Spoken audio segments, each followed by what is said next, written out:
Ano balita? Na-overdose na ba? Bungit maga dahil walang alaga. Ang dugyot mo, ngiwim, anak ka ng kagwang ka.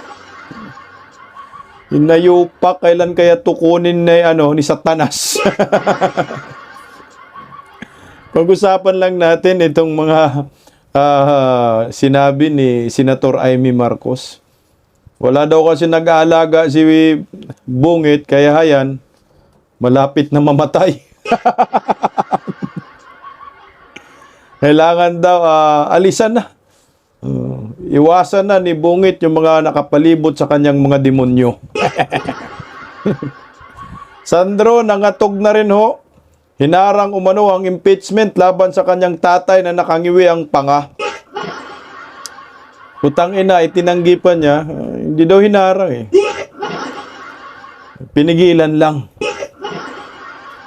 Talaga, kailangan gumawa ho kayo ng paraan para hindi ma-impeach si Bungit dahil pag na-impeach po yung amo ninyong nakatabingi ang panga, lahat kayo kulong ang aabutin ninyo.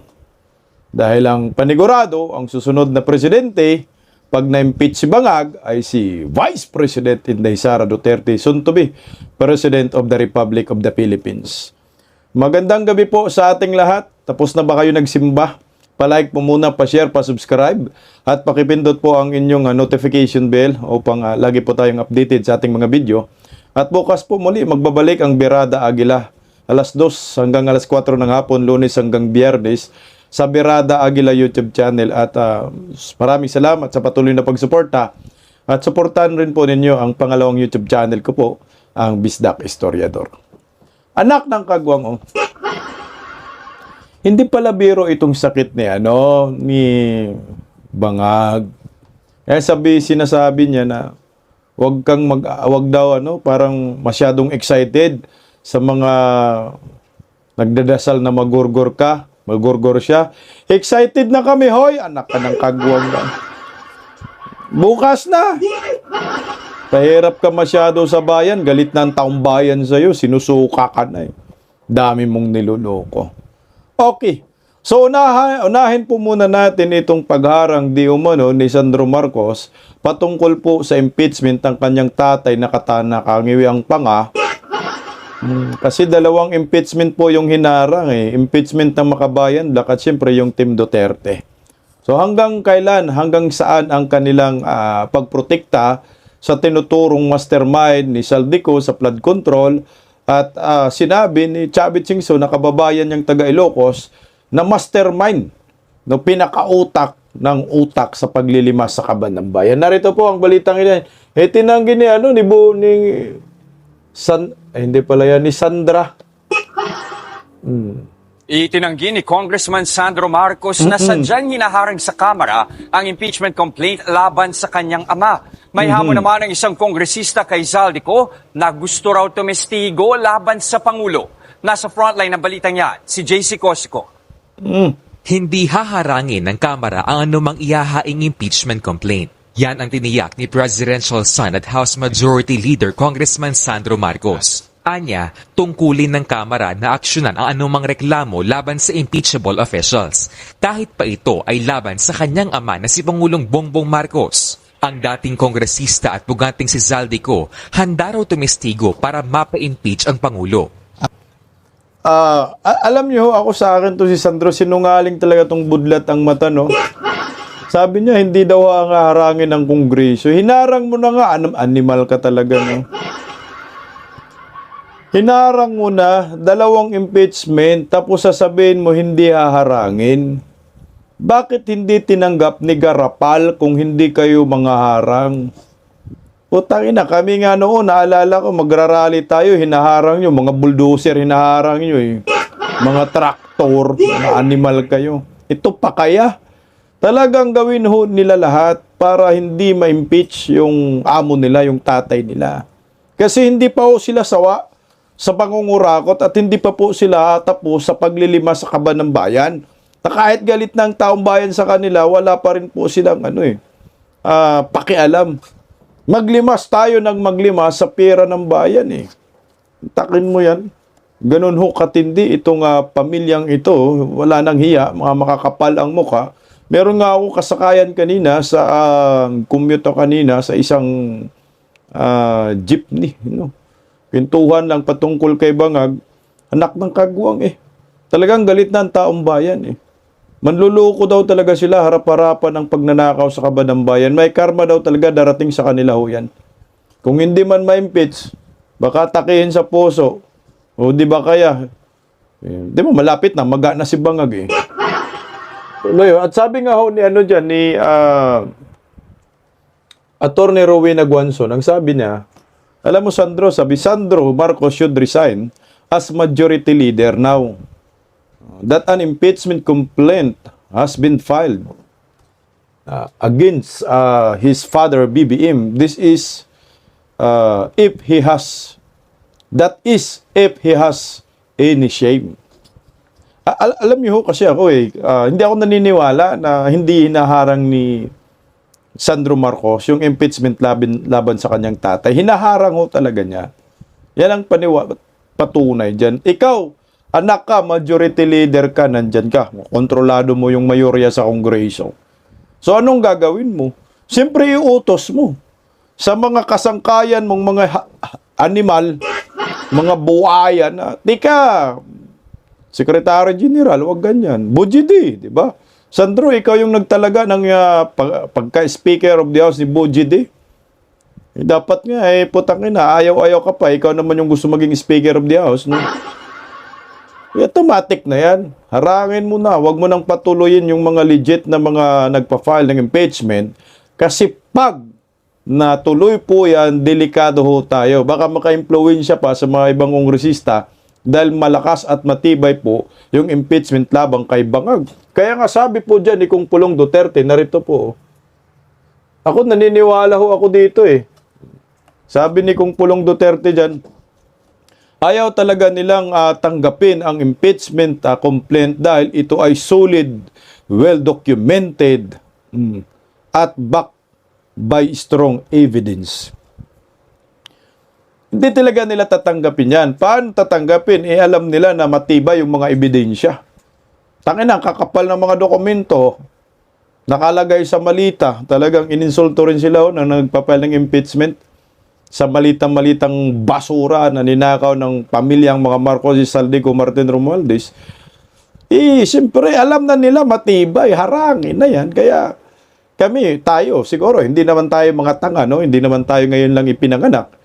Puta, naniniwala kayo kay Sandro Marcos kaya na hindi niya haharangin ang impeachment laban sa kanyang tatay na nakangiwi ang panga. Anak ng kamuti, hinarang na nga. Ito yung official na statement niya. Teka lang. We need to remind people Congress is constitutionally bound to hear these cases for anyone, for any impeachable officer, whether that is the president or not.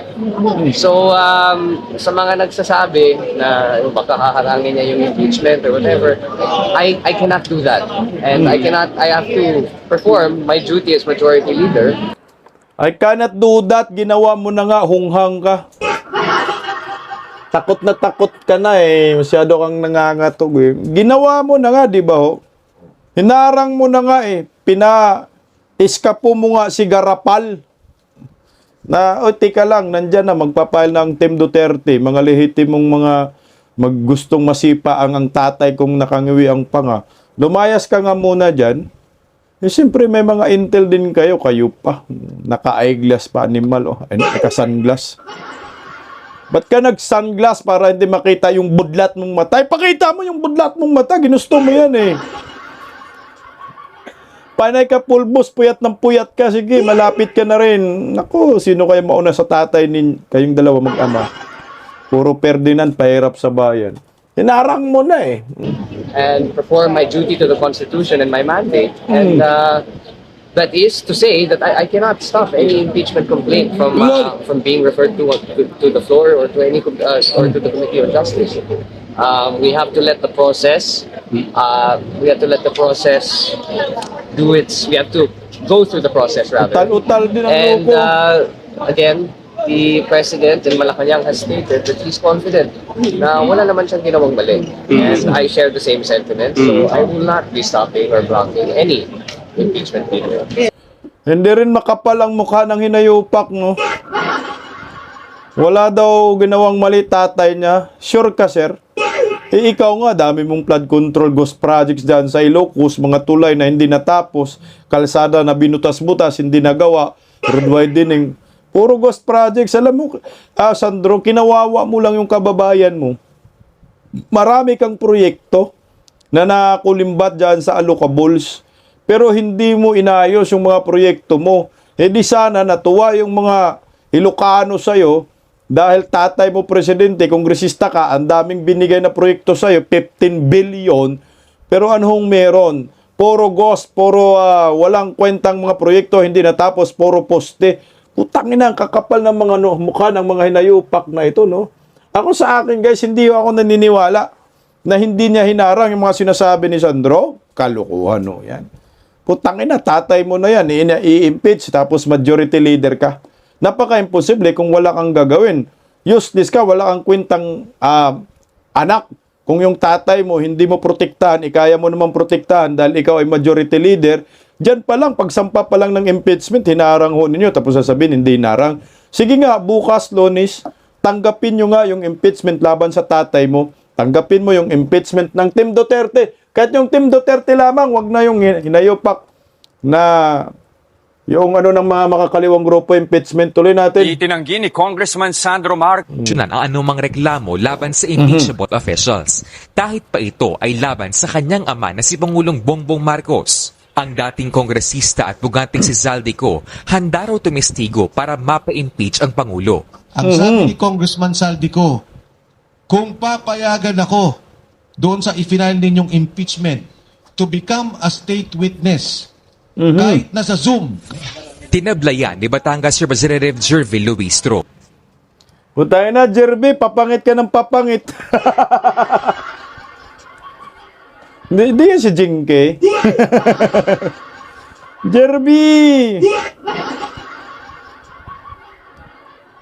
Alam mo, maganda yun talaga. Kung mangyayari yan, si Saldico lalabas. Pero sa akin, hinimay-himay ko, mukhang malabo talaga na si Saldico pagbigyan, pagsalitain ng mga kakampi ni Bangag, wala na. Bagsak na sila dyan. Dadalhin talaga sila sa impyerno ni Saldico pag nagkataon. Wala, tingnan mo ito. Mukhang mangulangot pa si Luistro dyan. Tingnan mo ito, hinahamon pa si Saldico. Pumapalag na hindi daw po pwede. Ngayon pa lang, ha? Hindi pa ho nila natanggap yung impeachment, hindi nga ho nila ni-receive. Grabe, angal na sila na, hindi pwede. Si Saldico mag-testify, ba't kayo natatakot kung hindi totoo sinasabi ni Saldico? Chairperson ng House Committee on Justice na siyang dumidinig sa mga impeachment complaint. Kung tetestigo raw si Ko, Puta, baluga na si Jinky Luistro, no? Wala na yung layatang akap. Wala nang tupad. Wala nang AX. Wala na yung paborito niyang speaker Wala nang kapangyarihan. Makukulong na, kasama ka dyan, Luistro ka. kailangang umuwi ito sa bansa. Lahat po ng ebidensya supporting the impeachment complaint has to be sworn in before the Justice Committee. He has to come home. Ganon? Definitely. Si Ko, O lol, bakit yung kay Las Cañas? Di ba ho? Pinagsalita nyo dyan sa Kongreso. Nag-take out ba yan? Nag-take out animal via Zoom. Pwede rin yan kay Saldico. Ba't kayo takot na pagsalitain si Saldico? Bring him home, Saldico. Itatay, gusto namin, pauwiin nyo. Alam mo, ako sa akin lang itong si Luistro kasi siya pa naman yung committee ng chairman ng Justice diyan sa Kongreso. Committee on Justice. Putangin na, dito pa lang mikos na Talagang hindi nila palalusutin yan, yung impeachment na yan. Pero kung makarating sa Committee on Justice ni Luistro ang impeachment labang kay Bangag, doon na, yung impeachment ng Team Duterte, putangin na, May tulog talaga si Bangag kahit anong gawin ni Luwestro. Pagtatakip. Idol na idol niya si Tambalostos. Naalala ko talumpati niya. Nang dahil kay Speaker, bumabaha ng Ikes. Nang dahil kay Speaker, bumabaha ng Tupad. Nang dahil kay Speaker, bumabaha ng anak ng kagwang, ano pa ba yun? Akap. Nang dahil kay Speaker, binabaha talaga ng baha ang buong Batangas. Diba, Luwestro? Puring-puri yung animal na ito. Anyway, bakit natatakot kayo na magsalita si Saldico via Zoom? Pagsalitain nyo, kasi ginawa nyo kay Las Cañas, hindi pa yung ginigipit ninyo si Tatay Digong, pero hindi pwede na si Saldico ang magsalita. Trilyon ang pinag-uusapan dito, nililimas ang kaba ng bayan. Dahil ang tatamaan si Bangag, dahil ang ma-impeach si Bangag. Los nyo, mga buhaya kayo. Tuloy, o ang nagdawit kay PBBM sa issue ng umano'y budget insertions. Pero isa rin si Ko sa itinuturing na big fish sa flood control scandal. Wanted din siya. Noong Miyerkules, naipadala na sa opisina ni House Speaker Bogie D ang unang impeachment complaint laban sa Pangulo. ito na nga ho yung critical talaga kasi tinanggap ni Garapal itong bogus na impeachment eh. Talagang mag-convince sila bukas, putang ina, kawalang kwenta tong mga animal na to. Daan na lang nating sa barang. Barangay na lang natin yung animal na hinayupak na tabingi ang panga. Ito, tuloy yung. Ilan sa mga inilatag na grounds sa reklamong yan ay culpable violation of the Constitution, betrayal of public trust, pati graft and Mga corruption. bayaran, animal. Nitong Webes, inihain naman ng grupong bayan ay ikalawang impeachment complaint laban kay PBBM, habang grupo naman ni na Defensora magsasampa ng ikatlong reklamo. Pero pareho yang hindi tinanggap ng Office of the Secretary General. Siyempre nasa abroad kasi si House Secretary General Cheloy Garafil para tumanggap ng award. Base sa House Rules, dapat ma-file ang isang verified impeachment complaint sa opisina ng House Secretary General saka ire-refer sa House Speaker. May 10 session days si Speaker D para isalang ang reklamo sa order of business sa plenaryo. Mayroon namang 3 session days para ma-refer ito sa Committee on Justice. Pinalaga na ng mga naghain ng reklamo ang hindi pagtanggap ng House Section Office sa impeachment complaints. Pero depensa ni Lanao del Sur Representative Zia Alonto Adyong, hindi raw casual, clerical transaction o ministerial ang pagtanggap ng impeachment complaint, kundi isang formal constitutional act na dapat ay naaayon sa House Rules. Putang ina to si Adyong, no? Ito yung kongresista sa Mindanao na hinayupak buhayang buhaya. Tandaan mo yan, da, yung mukha na yan. Ayup ka, Adyong. Kung naging presidente ka, day, yung mga animal na yan, tapon nyo na parang basahan yung mga hinayupak na protector ni Bangag. Ito na yung masaklap ngayon. Kasi 10 days. So, lunes ngayon, 10 working days. Hindi pa 10 days yun. 6 na araw pa. Pang-6 bukas. Lunes ngayon, linggo pa lang ngayon. Lunes bukas, pang-6 na araw. So, may 10 araw man yan.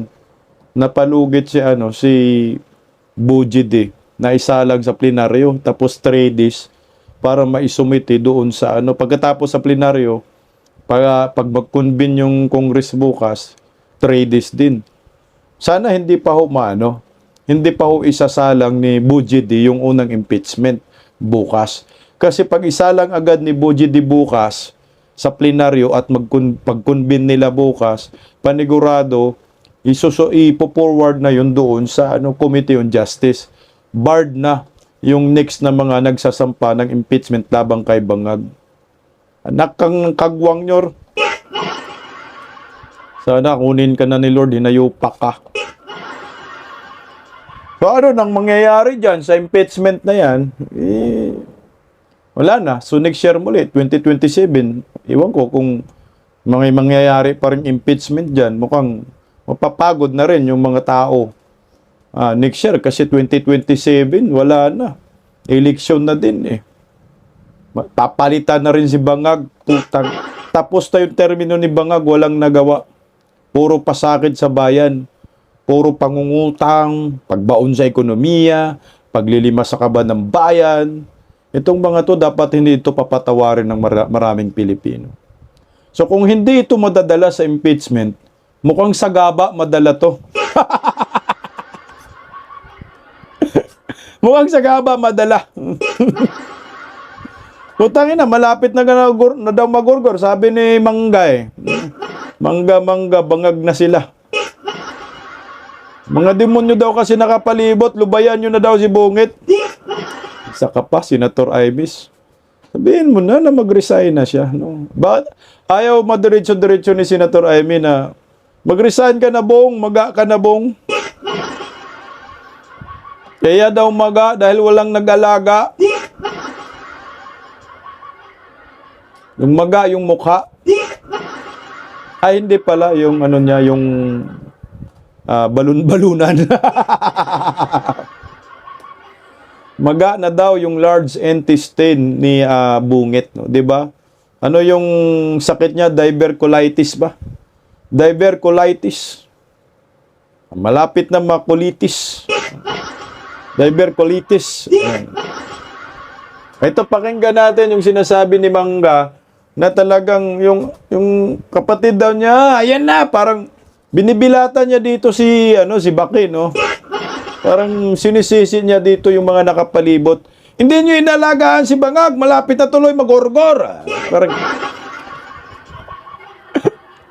okay lang, may St. Peter naman kayo eh. Hindi na, para makadali man lang ng malaking isda. Itong si Cara David, kung hindi nila mapakulong yung malaking isda, dito na lang tayo sa kay Miss Cara David. Baka madali itong malaking isda na to. Pakinggan natin si Mangga. Ayan na nga ang sinasabi ko. Ayan na. Ay, nagkasakit na nga si Bongbong, pambihira talaga. Wala kasing nag-aalaga sa kanya. Sino ba dyan sa nakapaligid sa palasyo, sa dinami-dami ninyo, ang talagang nagmamahal sa kapatid ko? Yan lang ang tanong ko, no? Ang health niya, ang bibigay. Talaga naman. Kanya-kanyang agenda kayo dyan. Wala naman umaasikaso sa kanya. Kaya maga. Ay na, talaga namang ang health daw yung bibigay, no? Siguro nakikita ko dito, kunin na talaga to ni Satanas. Pag hindi ka kaya sa impeachment, kaya ka ni Bangkay. May dalang kalawit. Kakalawitin kang animal ka. Kukunin ka talaga ni Satanas. Maga na daw, wala daw nag-aalaga, kaya magang-maga. Putang ina, nung nag-research ako, hindi pala biro yung kanyang naramdaman eh. Yun yung sabi, common na sakit sa mga matatanda na. Pero kakaiba siya kasi meron siyang habit eh. Meron siyang bisyo. Polburon, alak, yan yung nakakaiba sa kanya. Na posibleng yan po yung dadali sa kanya. Hindi ka man madali sa impeachment, dali ka naman sa magang-maga. Ito, tuloy natin. Kaya kung ako sa kanya, pangalagaan muna niya ang sarili niya. Magpalakas siya. Ayan. Talikuran na niya lahat ng nakapaligid dyan sa palasyo. Huwag kang magpalakas. Ay, ikaw naman, Mangga, pinapalakas mo pa. Kaya manghina yung animal na yan. Tapos sabi mo, bangag yan, ba? Magagalit pa naman yan si Palaka. Pag sinabing bangag si Bibin, lalasing yan. Yung isang bote, alam mo magkano? 5 milyon. Kaya wag na natin sabihin bangag. Dalawa na lang, bangag-bangag. Sige nga, tuloy. Ang gulo lang yan. Wala sa kanila ang talagang nagmamahal sa kanya. At ayan, habang may sakit siya, kung ano-ano namang ginagawa nitong mga feeling presidente. Naku! Ngayon naman, Mangga, hindi mo alam, nag-unli sila. Nag-buffet. Nag-buffet ng pulburon. Yung iba, galing pa ng Venezuela. Galing ng Colombia. galing ng Mexico, galing ng Africa, mga imported. Ikaw naman, nag-i-enjoy yung kapatid mo. Hayaan mo na siya, malulong. Ikaw kung ayaw mong malulong yung kapatid mo, di ipaimbalsama.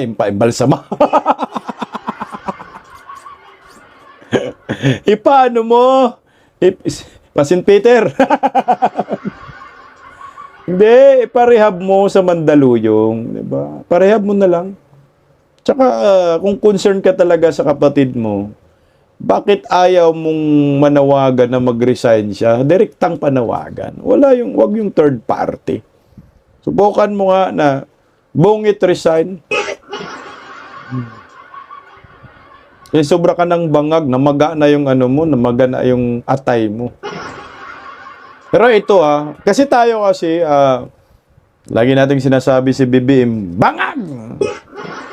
Wala rin naman tayong dyan kasalanan dahil unang-una, yung bangag na word na yan ay nanggagaling man yan kay former President Duterte at kay Senator Amy Marcos din.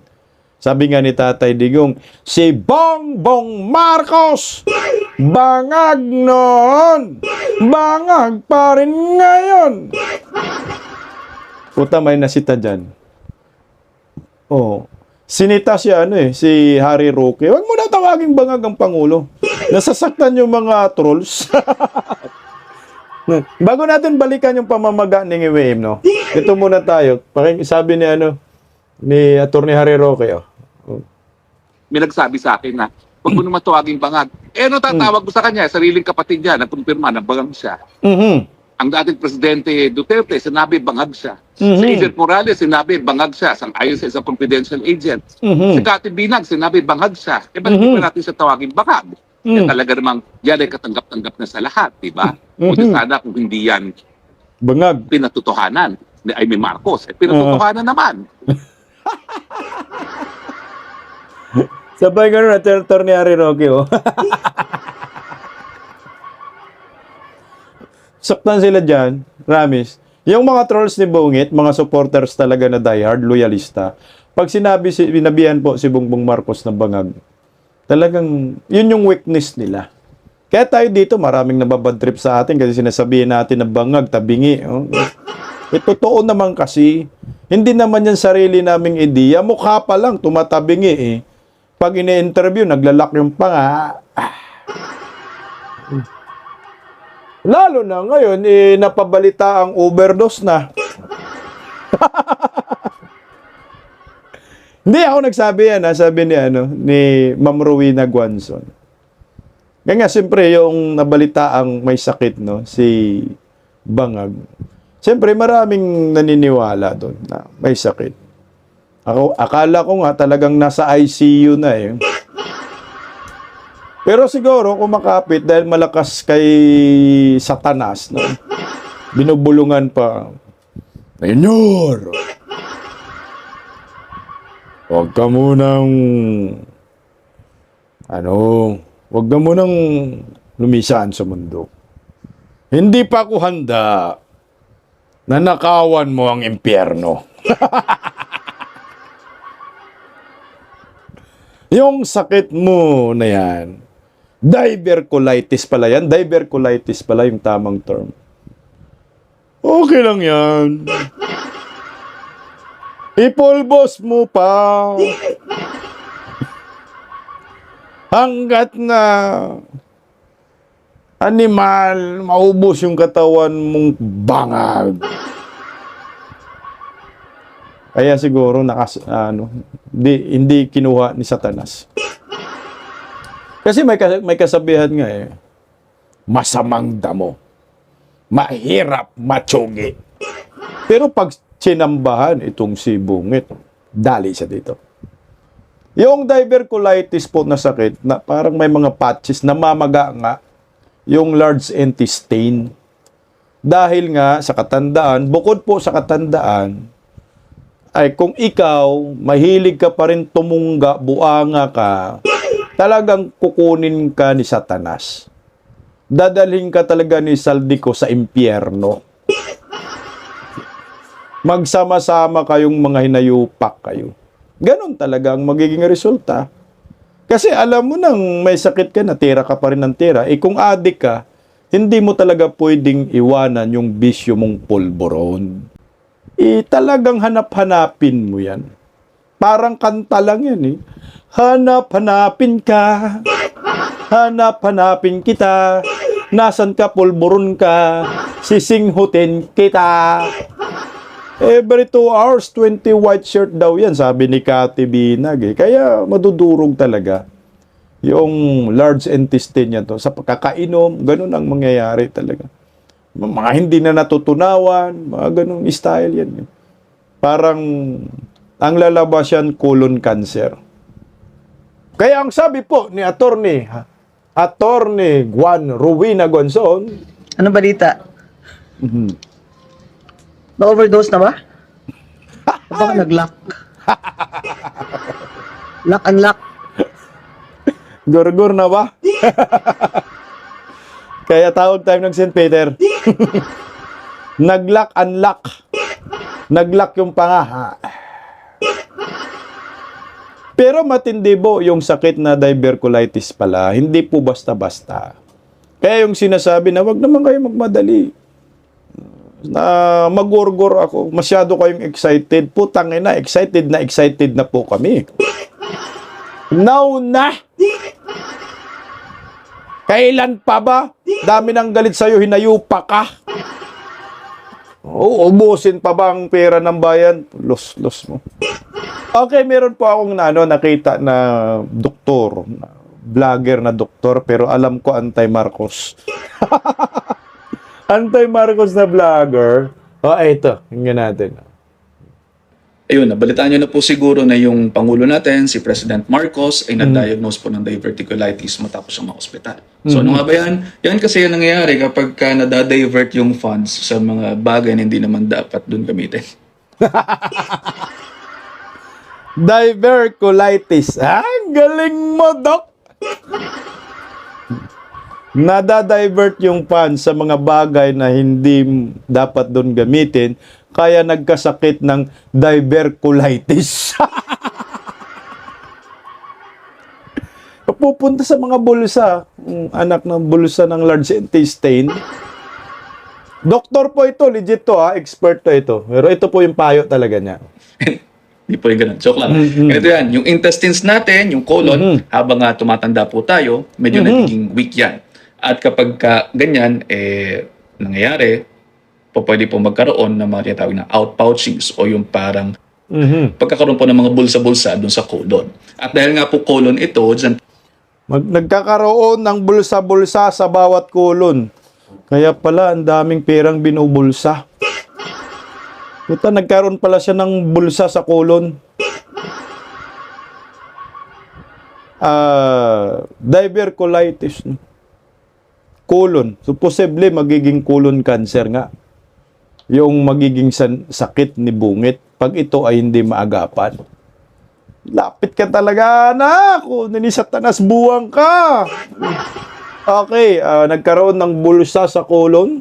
pupunta yung mga dumi natin na ilalabas natin papuntang toilet. Yan po mga outpouchings na yan ay po pwedeng mapag-ipunan o mapuno ng dumi. At dahil nga po dumi yan, syempre merong mga bakterya dyan. At kapag sobrang naipon yan dun sa mga outpouchings na yon, po pwede pong mamaga. At kaya naman po yung pasyente po pwede pong ang manifestation yan ay paglalagnat.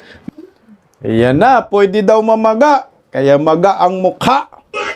Dahil walang alaga. So namaga na nga, no? Yung kanyang mga intestine, large intestine. Kasi weak daw. Kagaya sa kanya, weak. Pangin natin nagubit. Mag-resign ka na ngayon pa ka. Galit na pati mga doktor. Galit na pati mga driver. Galit na pati mga nurse. Galit na pati mga magsasaka. Pati mga political vlogger, galit na kami sa'yo. Animal ka, mag-resign ka ng buang ka. Kunin ka na talaga ni Lord. Sige nga, sir, tuloy, May kasamang pananakit ng tiyan. O di naman po kaya yung iba, dumudumi ng dugo. Dahil nga po, namamaga. Kailangan ng pampers. Iyay, mukhang dumumi na nga ho ito ng dugo, no? Ala ka nyor, dumudugo nga yung wheat packs mo. Kunti na lang, mas mauna ka pa kay tatay, digong animal ka. Kunting-kunti, so na dumudugo. So talagang dumugo yung wheat packs na, patay. It's too big! Tinitira daw sa wheat packs eh. Kaya ang resulta, dinuguan. Nagkarigla ang buang, no? Ngayon ko lang nalaman, may regla din palang lalaki sa katauhan ni Bangag. Balay nga ako, sir. Oh. Kinakailangan ng gamot dyan, antibiotics. Aha. Ang tanong, paano makakaiwas dito? So, kinakailangan dyan ng high fiber diet, maraming gulay, prutas, para pumalinis ang bituka mula po doon sa mga dumi. Nako! Mukhang mahirap na gamot na yan. Fiber, gulay. So, hindi man yan ang kinakain ni Bangag. Ano bang kinakain ni Bangag? Hindi po fiber, hindi rin gulay. Kundi, ang kinakain niya, pulboron, buffet, unleash sa Palacio de Polvoron every weekend. Ano ngayon? Weekend ngayon, linggo ngayon, Bangag pa lahat ang mga yan. May kasama pang orje-orje, baka natira na naman sa wheat pack, sagay ko, dugo na naman. Aray ko. Oo, fiber daw, gulay. Hindi man yan Ilocano na legit, no? Kaya hindi mahilig sa gulay yan. Ang iniinom yan, mga mamahaling alak, tagalagang 5 milyon. Naku, sige, laklak pa more. Mukhang mahirap gamutin to. Tuloy po, Dok. Although hindi naman talaga nawawala yung risk ng pagkakaroon ng diverticulitis pagka meron na ng outpouching, so yung tinatawag na diverticulosis, pero malaki po ang matutulong ng high fiber diet para maiwas dito. Pero kinakailangan samahan pa rin natin siya ng mas maraming tubig. So yun, sabi nga po ni President Marcos, huwag masyadong excited, pero ang tanging hiling ko lamang ay mapanagot yung mga taong kinakailangang mapanagot. At sana po, matigil na rin sa mundong ito yung pagiging mga garapal at pananapak ng buhay ng ibang tao. Aray ko, ang sakit yun, Nyor. Yan ang payo ni Doc. Ang hirap. Ang sabi ni Doc? Uminom ka ng maraming tubig. Patay. Hindi man yan mahilig sa tubig. Alak man yan, natig 5 milyon bawat bote. So, Doc, yung payo mo okay. Pero, ang tanong, kaya ba ni Bangag yan? Kakain ng fiber? Hindi naman fiber kinakain. Polboro naman. Inom ng maraming tubig, hindi naman tubig yung ininom. Alak naman na tig 5 milyon. Whiskey, patay ka niya.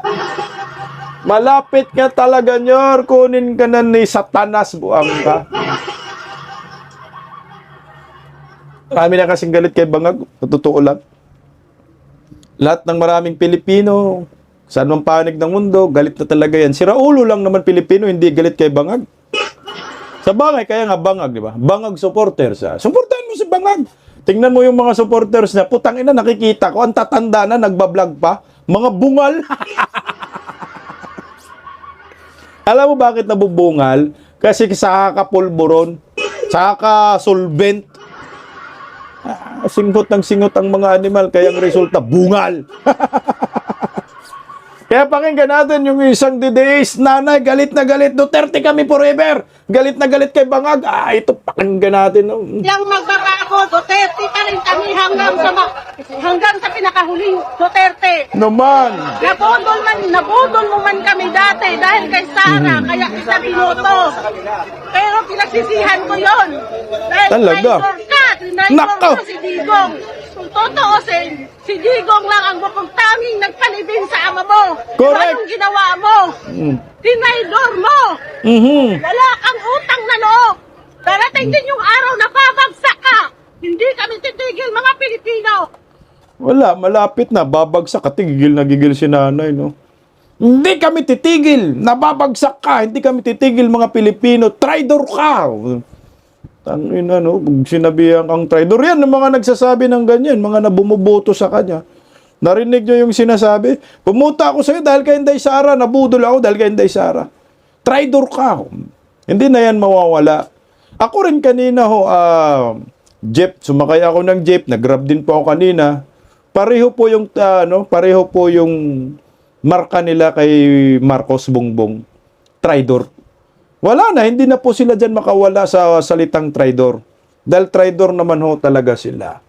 Kaya deserve po ni Bungit na tawagin siyang bangag at traidor. Kasi nga yan naman talagang totoo. Alam mo ho, ako sa akin itong Pangulo na ito walang pakiramdam sa bawat Pilipino. Tingnan mo yung nangyayari ngayon sa merong inambush, mayor ng Sharif, Agwak, binomba ng RPG, 3 suspect patay sa enkwentro. May namatay, di ba no? Terrorism attack yan eh. O ngayon, bumabalik na pala yung mga mga terorista ngayon.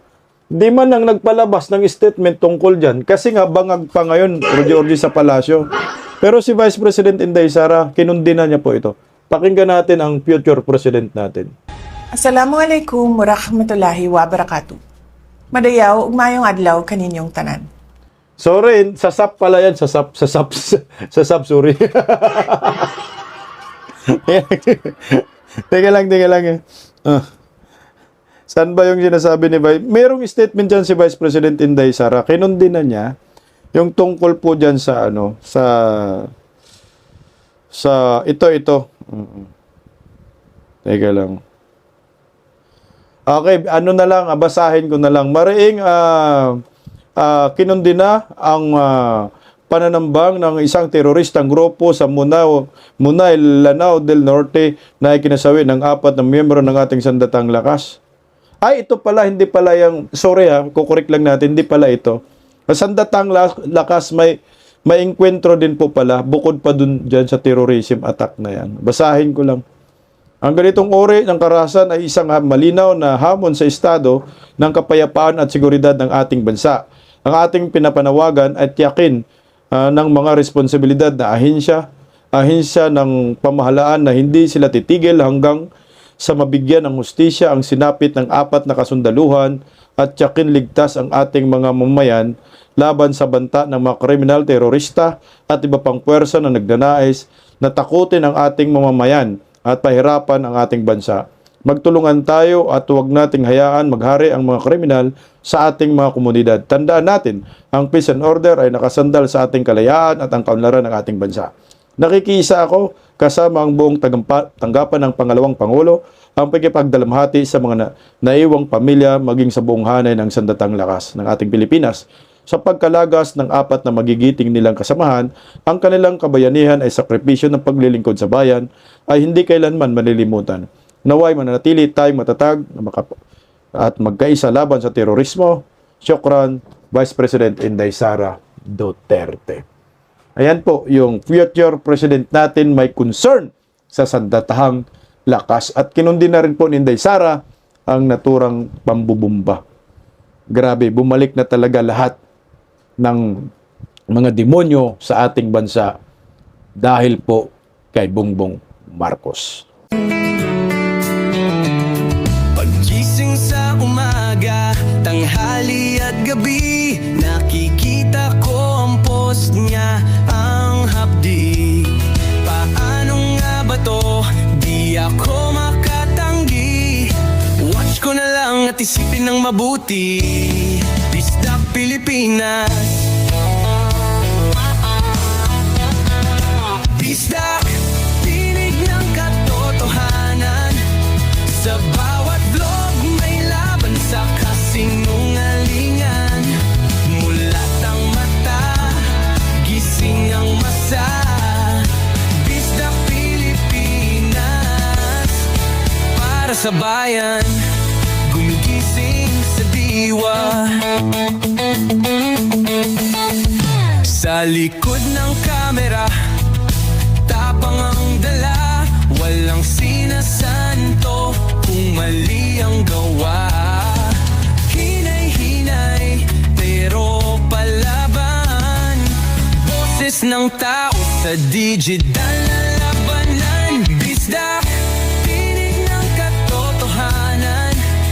Sa bawat vlog may laban sa kasinungalingan. Mulat ang mata,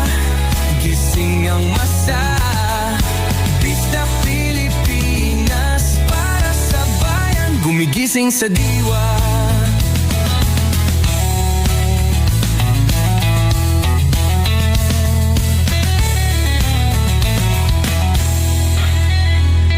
Hindi artista, hindi politiko, pero ang katotohanan, sigaw niya ay buo. Sa YouTube o Facebook man siya makita, may aral ka pa rin, may uwi sa bawat salita. Bisdak, gising sa katotohanan, di lang kwento, kundi panawagan sa bawat Pilipinong naghahanap ng liwanag. Bisdak Pilipinas, kasama sa pagbangon ng bayan. Bisdak Pilipinas, boses ng masa,